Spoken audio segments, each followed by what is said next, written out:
1964 онд 94 энгийнээс 94 ботго боожуулсан Өмнөг аймгийн Хамбогд сумын тэмээчин шарыг нутгийнх нь ёстой ясан махнаас малч хүн гэж ярилцдаг юм. Малчин шар энэ хавар төлөх 110 энгийнээс 110 ботго боожуулахаар өдөр нь хариулгаа чанаржуулж шөнө нь жижүүрэн тогтмолжуулан ажиллаж байна.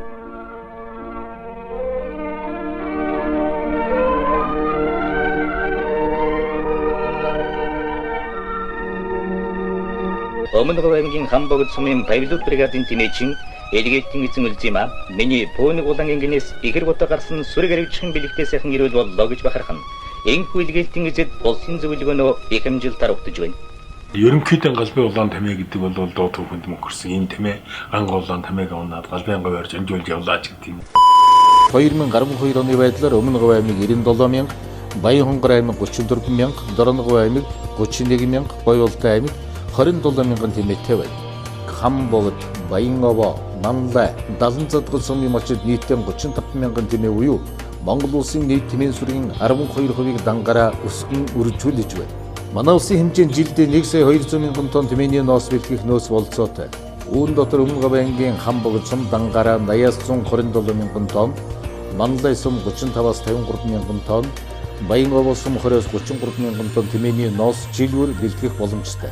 Энэ ноосноос 20-30 орчим хувийг Монголын үндэсний үйлдвэрүүд худалдан авч бүтээгдэхүүн үйлдвэрлэж байгаа ч ихэнх нь ямар нэгэн боловсруулалтгүйгээр экспортлогдож байна. Энэхүү түүхий эдийг ямар нэгэн боловсруулалтгүй шууд гаргаснаас алдагдсан боломжийн өртгөн зөвхөн Хамбогд, Манлай, Баянгов сумаас бэлтгэх тэмээний ноосны хувьд жилээр 2-4 тэрбум төгрөгтэй тэнцэнэ гэсэн тойм судалгаа гаргаж байна. Ийм хэмжээний мөнгөийг их орондоо үлдээх, үүгээр дамжуулан малчлалын орлогыг нэмэгдүүлэх, амжиргааг дээшлүүлэх боломжийг бүрдүүлэх шаардлага зүй ёсоор тавигдж байна. Өмнөг аймгийн Хамбогд суманд байрлалтай оюутлогын уурхайн Монгол улсын хамгийн том зэс алтны уурхай бөгөөд энэ сум Монгол улсын хамгийн олон тэмээтэй сум юм.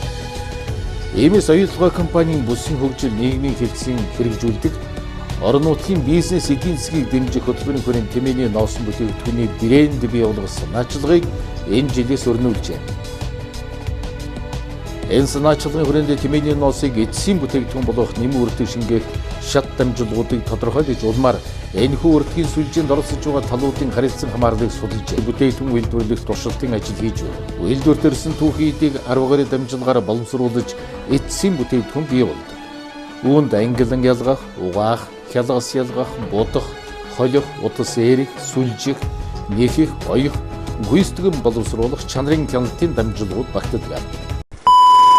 Говийн талд хаврын салхи зөөлөн үлээхийн цагт тэмээний ноосдох үйл явц эхэлдэг.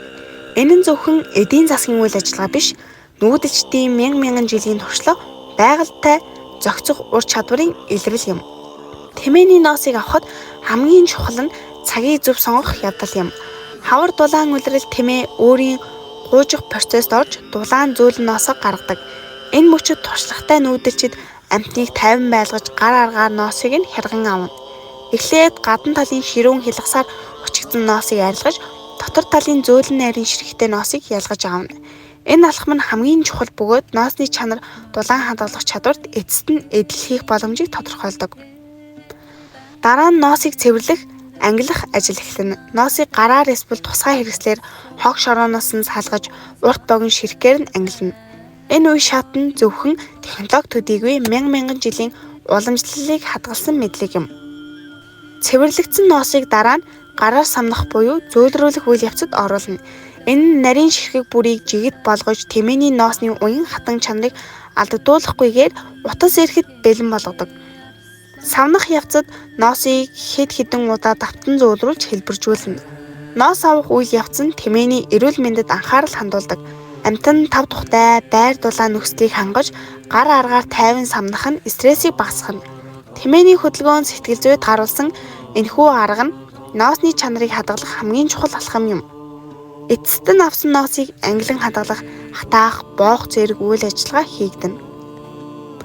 Ноосыг байгальд нийцүүлэн чийгээс хамгаалж хадгалах нь түүнд агуулгадах дулаан зөөлөн чанарыг алдагдуулахгүйгээр байх үндэс юм.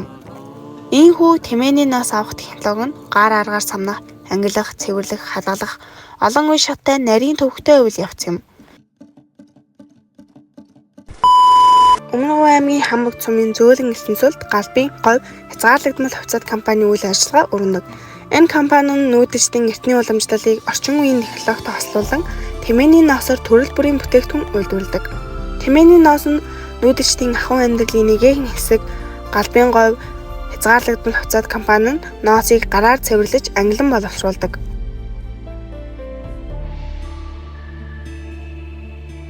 Зөвхөн зөөлөн өтгөн эсхийг нь сонгон авч дээд зэрэглэлийн бүтээгдэхүүнийг үйлдвэрлэхэд ашигладаг. Ноосыг боловсруулсны дараа компани мэргэжилтнүүд малгай, оролт, оймос, өвдөгч, өмд гэх мэт бүтээгдэхүүнүүдийг гар урлалын аргаар нэгтгэдэг. Энэ үйл ажиллагаа нь зөвхөн эдийн засгийн зорилго бус Монголын уламжлалт, урлаг, нүүдэлчдийн соёлыг хадгалах чухал ажил юм. Галбын говь хязгаарлагдмал хувьцаат компани нь бүтээгдэхүүн байгаль дээлтэй хүний эрүүл мэндэд тохиромжтой нүүдэлчдийн амьдралын хэм маяг зохицсон эдгээр бүтээгдэхүүнүүд нь дулаан бат бөх удаан эдлэгээтэй байдаг. Компани нь орон нутгийн малчдын амжиргааг дэмжиж тэдний хөдөлмөрийг үнэлдэг, ноос нийлүүлдэг малчид болон үйлдвэр хоорондын харилцаа нь хамтын ажиллагаа итгэлцэлээр тулгуурласан.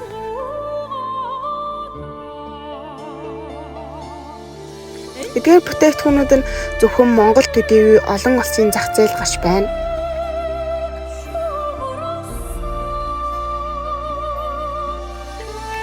Орчин үеийн загвар уламжлалт гар урлалын холимог нь хэрэглэгчдэд өвөрмөц үн цэнтэй бүтээгдэхүүн олгодог. Галбын говь хязгаарлагдмал хувьцаат компани нь нүүдэлчдийн уламжлалыг орчин үеийн үйлдвэрлэлтэй холбож байгаль, хүмүүнлэг, соёлын үн цэнийг нэгтгэсэн үйл ажиллагаагаар өнөө хүртэл амжилттай ажиллаж байна. Энэ бол зөвхөн бизнес төдийгүй Монголын өв соёлыг хадгалах нэгэн гүүр юм аа.